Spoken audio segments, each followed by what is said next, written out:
Assalamualaikum warahmatullahi wabarakatuh. Ketemu lagi di channel Repair Handphone, channelnya para pemula Pak ya. Karena di sini tidak hanya kasus down yang saya share, tapi berikut analisanya dan tahapan awal harus seperti apa. Kali ini saya kedatangan Oppo A37 Pak ya, itu yang Qualcomm dengan keluhan itu restart Pak ya, tidak mau sampai menu. Jadi dia selalu berkedip-kedip seperti ini Pak ya. Jadi dia restart, Oppo mati seperti itu. Jadi untuk kasus seperti ini Pak itu eh, beragam Pak ya. Artinya bisa terjadi pada software, bisa terjadi pada hardware Pak. Jadi untuk kasus-kasus seperti ini biasanya saya konfirmasi dulu ke customer Pak ya, ke user, ada kemungkinan untuk hilang data Pak ya. Jadi ada kemungkinan untuk hilang data antara software dan hardware. Jadi ada dua kemungkinan. Untuk langkah pertama Pak, kita akan mengecek untuk bagian hardware yang ringan terlebih dahulu Pak ya. Kita akan cek itu bagian, jadi restart seperti itu bisa karena faktor baterai Pak ya. Baterai yang sudah rusak, yang sudah tidak kuat mengangkat, menyalakan mesin Pak ya. Itu bisa terjadi Pak. Jadi yang pertama bisa dari baterai, yang kedua Pak itu bisa terjadi pada tombol switch on off Pak ya, bisa saja dia short atau separah-parahnya itu biasanya MMC yang sudah urgent Pak ya, seperti itu. Atau ada IC-IC seperti WTR, IC-IC lain Pak ya yang short. Tapi kita di sini akan melakukan dari hal termudah terlebih dahulu, jadi kita, tahapannya itu bertahap Pak ya, tidak langsung ponis sana sini sana situ. Yang dikhawatirkan nanti kalau kita langsung ponis tanpa mengecek hal terkecil, itu akan tidak bermasalah. Jadi ini kayak kita akan mencoba untuk mengganti baterainya terlebih dahulu Pak ya. Kita akan cek, baterai ini. Nah dan ternyata Pak untuk baterai ini di sini, ini masih ori Pak ya, di sini untuk push-nya sudah tidak ada Pak ya. Ini saya tunjukkan, ini sudah ada jam peran push Pak ya. Jadi ada kemungkinan HP ini sudah pernah masuk rumah sakit Pak ya, mungkin dengan vonis itu baterai awalnya. Lalu dia jumper, tapi ketika di-jumper hasilnya masih sama Pak ya. Jadi ini sebelumnya sudah pernah masuk rumah sakit Pak, seperti itu. Di sini saya akan coba langsung mengganti baterai dengan yang baru Pak ya. Kebetulan saya ada stoknya. Saya akan coba untuk nyalakan Pak, mudah-mudahan di sini langsung selesai Pak ya, supaya langsung bisa tulis nota Pak ya, seperti itu. Kita tunggu sebentar apa yang akan terjadi Pak ya.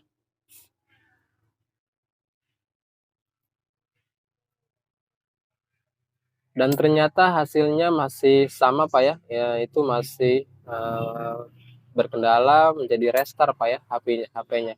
Itu yang pertama Pak ya. Jadi kemungkinan terbesar ini bukan dari baterai. Yang kedua Pak, kita akan melakukan pengecekan pada tombol on off Pak ya. Saya di sini akan mencoba menghidupkan tanpa memasang tombol on off Pak ya. Kita pasang tanpa tombol on off. Jadi seperti ini Pak ya. Kita langsung pakai pinset untuk menghidupkannya Pak ya, tanpa terkonek ke tombol on off Pak ya. Jadi nanti kalau misalkan tanpa on off ini bisa nyala HP, berarti jelas penyakitnya itu dari soket on off Pak ya, dari fleksibelnya yang short Pak ya. Kita konekkan Pak ya, pakai pinset. Mudah-mudahan down Pak ya, jadi biar kasusnya cepat selesai. Ternyata masih sama Pak ya, di sini pun sama, itu penyakitnya itu masih restart Pak ya. Jadi dia tanpa tombol on off pun dia masih restart. Jadi bisa dipastikan kerusakan bukan pada fleksibel on off atau pada jalur on off Pak ya. Kenapa bukan pada jalur on off? Karena HP ini bisa dinyalakan hanya dengan mengshotkan jalur on off-nya Pak ya, seperti itu. Jadi dapat dipastikan aman. Nah, untuk langkah berikutnya Pak, saya akan mencoba melakukan flashing terlebih dahulu Pak ya, sebelum mengarah ke IC yang lain Pak ya. Di sini saya akan melakukan flashing untuk memastikan kerusakan ini apakah dari hardware, apa dari software Pak ya.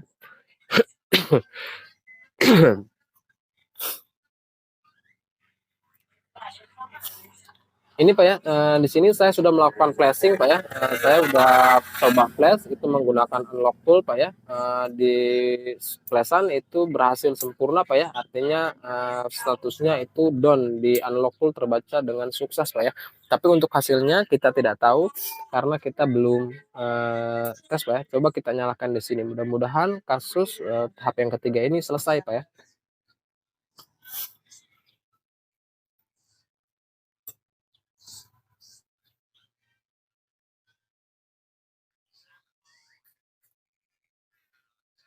Dan ternyata alhamdulillah Pak ya, hasilnya masih sama, masih restart. Jadi, dari ketiga hal yang kita lakukan tadi, itu bukan salah satunya Pak ya, baterai sudah kita ganti, on off sudah kita cek bagus, fleksibelnya juga aman, kita flashing pun aman. Kita langsung Pak ke tahap keempat, karena HP ini chipsetnya Qualcomm Pak ya, saya akan fokus untuk area sinyal Pak. Karena kasus-kasus Qualcomm biasanya terjadi short pada IC WTR Pak ya. Itu banyak kejadian di HP-HP Redmi 4A, Redmi 4X, 5A dan teman-temannya Pak ya.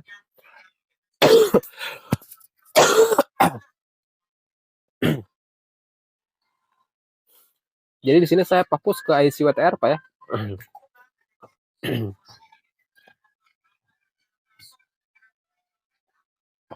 Jadi sebelum fitnah IC lain, saya akan mencoba mengangkat IC WTR ini Pak ya. Karena kenapa saya angkat? Karena ini sudah tahapan keempat, artinya biasa yang sering terjadi kerusakan di area WTR. Kalau kenapa enggak dari tadi saya angkat, ya saya bilang tadi, belum tentu WTR juga Pak ya. Jadi kita lakukan dari hal termudah terlebih dahulu Pak. Jadi jangan sampai ketika HP rusak, ketika kita salah ponis, bukannya benar Pak ya, malah masuk tong sampah Pak ya, seperti itu.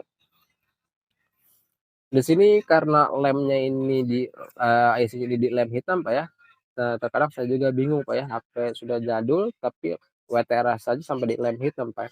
Saya di sini membersihkan lemnya dulu Pak ya, pinggir-pinggirannya, itu menggunakan panas 275 dengan angin 80 Pak ya. Saya coba bersihkan.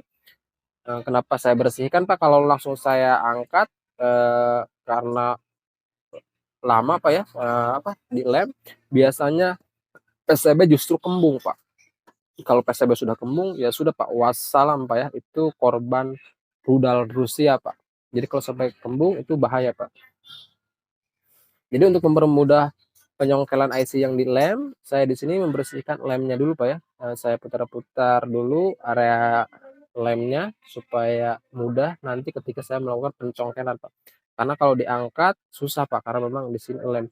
Makanya kenapa saya memberi teman-teman nanti arisan itu pisau IC Pak ya. Ya fungsinya seperti ini Pak. Supaya untuk mempermudah kita dalam bekerja Pak ya, seperti itu. Bisa saja saya ngasih undiannya nanti rokok Pak ya, cuma kan habis Pak 1 jam juga.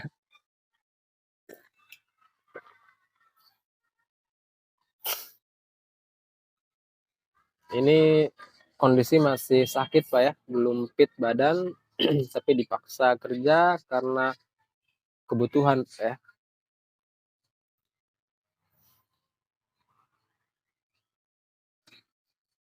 Di sini saya akan angkat Pak ya, karena lem tadi sudah bersih, saya di sini langsung kasih plug, saya naikkan blowernya Pak di 350 dengan angin 90 Pak ya. Saya di sini akan congkel menggunakan IC Pak ya, menggunakan pisau IC Pak ya, tidak menggunakan pinset, karena kalau berlem susah Pak. Kalau tidak congkel nanti terlalu lama di blower, takutnya PCB nanti jadi kembung Pak ya. Jadi di sini saya congkel Pak ya, menggunakan pisau IC karena lemnya sudah bersih.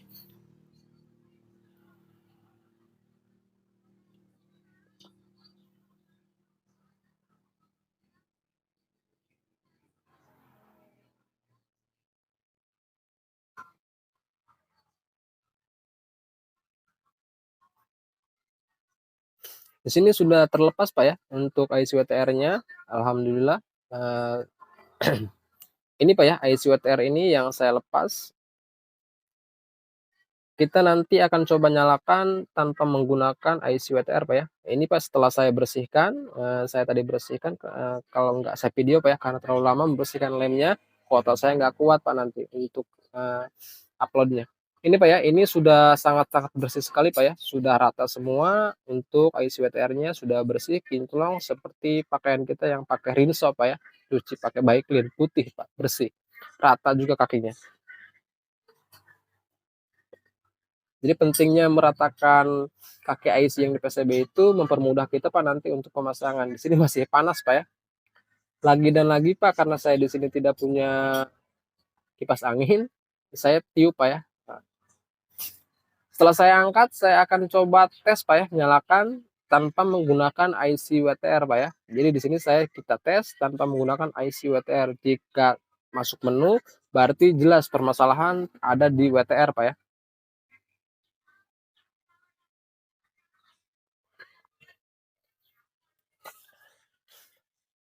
Seperti dan sepertinya Pak ya, di sini sudah muncul loading di bawah Pak ya. Itu yang putih-putih ini, itu menunjukkan HP akan siap-siap masuk Pak. Alhamdulillah Pak ya. Di sini sudah masuk Pak, tidak restart lagi. Nah, di sini itu ke ini Pak ya, karena tadi HP-nya saya flash dan ternyata masih sama. Maka sekarang ketika sudah masuk, ya dia seperti ini Pak. Oke, kita akan langsung Pak ya, biasa melakukan dial kode Pak ya, untuk melewati PRP Oppo Pak ya. Mungkin sudah pada hafal. Untuk Oppo sendiri, untuk bisa langsung masuk ke menu itu, kita panggil dengan pagar bintang 813 pagar Pak ya. Tunggu sebentar, bin salabin tambah kadabra. Nah, dia langsung masuk menu Pak ya. Cuma settingannya di sini masih bahasa Inggris, kita tinggal setting nanti ke bahasa Indonesia. Ini Pak, tahapan selanjutnya kita akan memasang IC WTR lagi Pak ya. Karena tadi IC WTR tadi saya lepas, otomatis HP tidak ada sinyal. Di sini karena saya tidak memiliki IC WTR Pak ya, IC WTR seri ini persamaannya di Redmi 3 Pak ya, satu titik di atasnya. Saya di sini cuma milik-milikan Pak ya. IC yang tadi saya bersihkan lem-lemnya Pak, lalu saya cetak ulang. Di sini saya memakai IC yang tadi Pak ya, yang tadi saya copot, itu saya bersihkan lem-lemnya, saya cetak ulang dan akan saya pasang Pak ya. Jika nanti down selesai beres, alhamdulillah Pak ya, masih ada dikasih rezeki Pak ya, dipermudah pekerjaan kita. Jika nanti kita gagal, otomatis kita ganti Pak. Nah di sini saya pasang IC ini, saya cetak Pak ya. Kenapa saya cetak? IC WTR ini saya cetak karena tadi bekas pembersihan lem, jadi kaki-kakinya saya babat habis dulu Pak ya, karena menghilangkan bekas-bekas lem. Akhirnya saya cetak. Biasanya kalau IC yang tidak berlem tidak pernah saya cetak Pak untuk WTR ini. Tapi ini saya cetak karena memang bekas membersihkan lem, jadi kaki-kakinya dibabat habis sama saya Pak ya.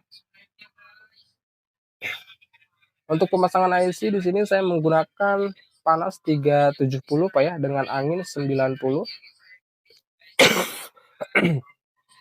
Jadi prosesikan dulu Pak ya posisi IC-nya. Seperti biasa Pak, trik saya untuk memasang IC, saya blower dulu bagian tengahnya Pak ya. Bagian tengahnya tidak langsung saya goyak. Tujuannya supaya IC itu nempel dulu Pak. Untuk memutar blower biasanya saya tahan 1 detik, putar lagi, tahan lagi beberapa detik, putar lagi, tahan lagi beberapa detik, putar lagi. Terus saya sentuh ujung IC-nya. Seperti biasa kalau IC ini saya sentuh, lalu dia bergoyang, goyangan itu kembali ke posisi awal, itu dapat dipastikan IC menempel dengan sempurna Pak ya. Setelah pemasangan seperti biasa Pak ya, kita sikat-sikat, bersihkan, jadi harus bersih Pak ya, dibiasakan bersih. Jadi jangan cuma gigi Pak ya perlu disikat, PCB mesin pun perlu kita sikat Pak ya. Di sini masih panas Pak ya, saya bersihkan seperti ini, mudah-mudahan bisa down Pak ya. Jadi ini IC WTR yang saya ganti Pak ya. Sebenarnya bukan diganti Pak, kita masih menggunakan IC WTR yang sama. Saya cuma melakukan ACP IC WTR Pak ya, seperti itu. Coba kita tes Pak ya.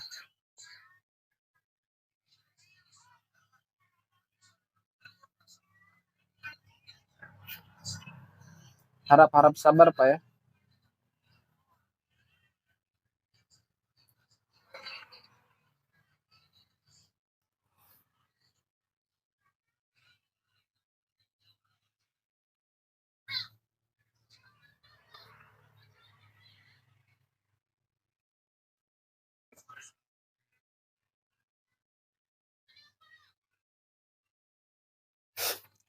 Bismillahirrahmanirrahim, Pak ya. Saya coba nyalakan di sini, mudah-mudahan sinyal keluar, Pak ya. Karena kalau tanpa ISWTR ya lucu juga, Pak, restarnya nggak ada, tapi sinyal yang nggak ada. Seperti itu.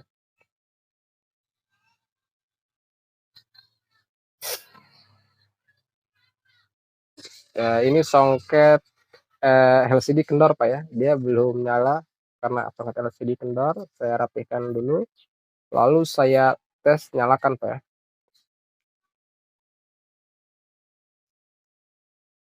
Dan ini, Pak ya. Jadi di sini Pak, alhamdulillah sinyal pun muncul dengan sempurna Pak ya.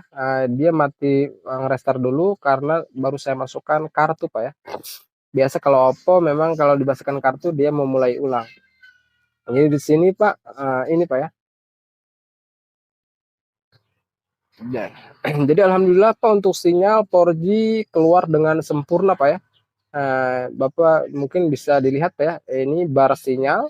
Seperti biasa kita akan melakukan cek pulsa Pak untuk memastikan jaringan telepon itu aman Pak ya yang 2G. Jadi jangan sampai bisa internetan tapi nggak bisa cek pulsa Pak ya. Ini Pak ya untuk pulsa pun alhamdulillah aman sudah bisa dicek Pak ya. Jadi di sini alhamdulillah selesai kita tidak melakukan penggantian SWTR tapi hanya melakukan ACP ulang Pak ya. IC yang di lem ini. Sekian Pak dan terima kasih Pak ya. Mudah-mudahan apa yang saya bagikan ini bisa bermanfaat. Bisa bermanfaat Pak ya tanpa jadi kita di sini perlu melakukan sering-sering banyak belajar referensi Pak ya seperti itu. Assalamualaikum warahmatullahi